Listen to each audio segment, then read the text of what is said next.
This film is made for my Patreon site, and in time I may release it to the general public. But it's something that I've kept really from the first time I met Saito Sensei. This is to celebrate my 200th film and to give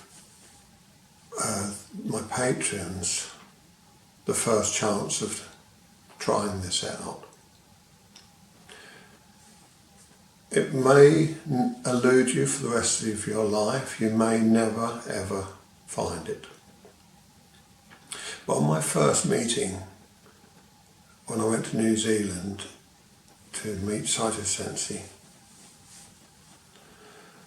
and this film will be in two sections because of what I want to tell you. I went all the way to New Zealand to see Saito Sensei for the first time. He heard that an English person had come all the way around the world, and he was highly delighted, and that evening he sent somebody to collect me from my accommodation because he wanted for me to be there with his uchideshi that he bought from Iwama, the gentleman whose house he was staying in, Keith Hartley. And there was just me and Saito Sensei sitting. And at that point, the most I ever drank was orange juice and lemonade. But he said that I had to pour him a vodka. So I poured him a vodka. He got a glass and poured one back, and I said, "Sorry, Sensei, I don't drink." He was very insistent upon me drinking, so it was my first taste of vodka. I can't remember what age I was now, but 1983. I was born in 1950, so you can work it out. 33 is that? I was a second Dan, and I wasn't interested in alcohol. But he kept talking, and of course I couldn't understand Japanese, he couldn't understand English. But the vodka was going down, and eventually, to save us, the hamburgers and all the meat and the barbecue being cooked by Keith Hartley and the uchideshi Andre from Switzerland arrived, and I say arrived, it was ready for eating. So we had this very nice barbecue. Of course, me never being drinking before, alcohol didn't take a lot to get me drunk. I don't remember eating the food, but obviously I did eat it. So my mind stayed clouded about this.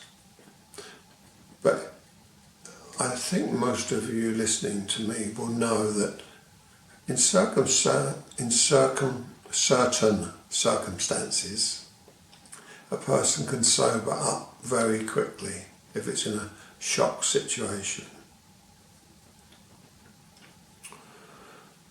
Well, after eating the barbecue and that, there was, I don't know what Keith was doing, but there was just me and Andre. And Saito Sensei, he got this belt, normal gi belt, threw it over one shoulder, come over the other shoulder, and before you knew what happened, it was like he'd strapped a pair of braces to him. And he said, "Oh, we used to do this when I was a young boy, and we would grip the braces and, like judo play, wrestle." Now, I'm 5'10" and a half in feet and inches.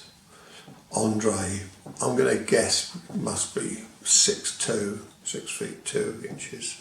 He's a really tall, big guy. And he'd been uchideshi for 1 year. He was a Shodan. Very powerful. Couldn't believe how powerful he was. I mean, I was a Nidan. He was a Shodan, and I didn't even feel first Q quality against him or some of the students out there. It was that powerful, the difference. Anyhow, Saito Sensei, he stands against the wall with these braces on this belt, and he told me to grip him up top and pin in these indents. He actually told us where to pin him for the best position for us and the worst position for him. I mean, how many teachers really would do that? Most would want you to have the easiest position to escape from, rather than tell the ukis that this is the best place you can be to really get me. And he then laughed and joked. I can't remember where Andre was, but he would have been somewhere on the straps.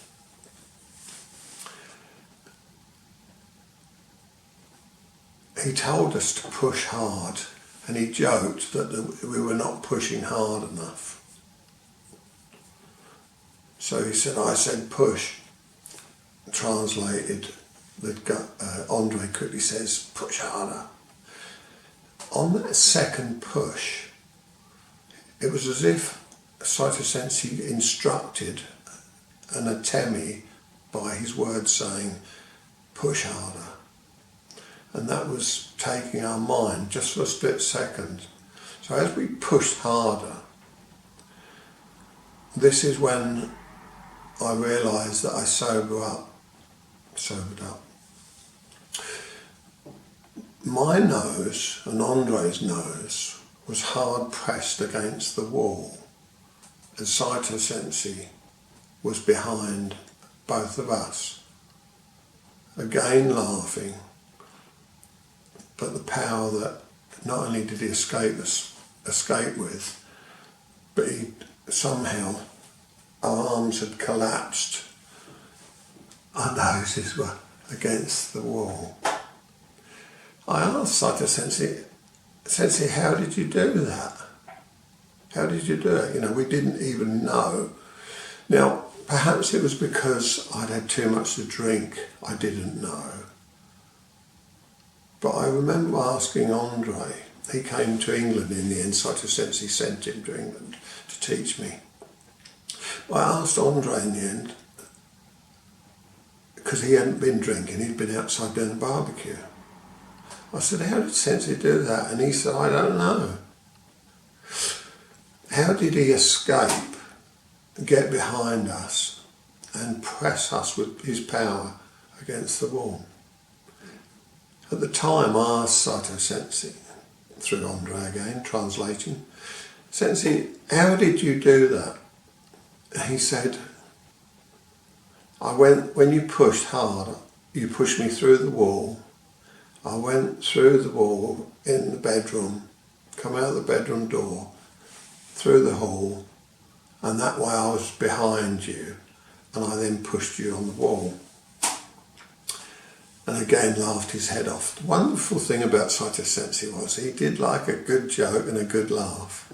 And if he was in the right mood, he would tell you everything about him and those Sensei.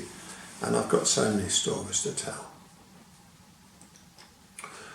That is the first part of this film.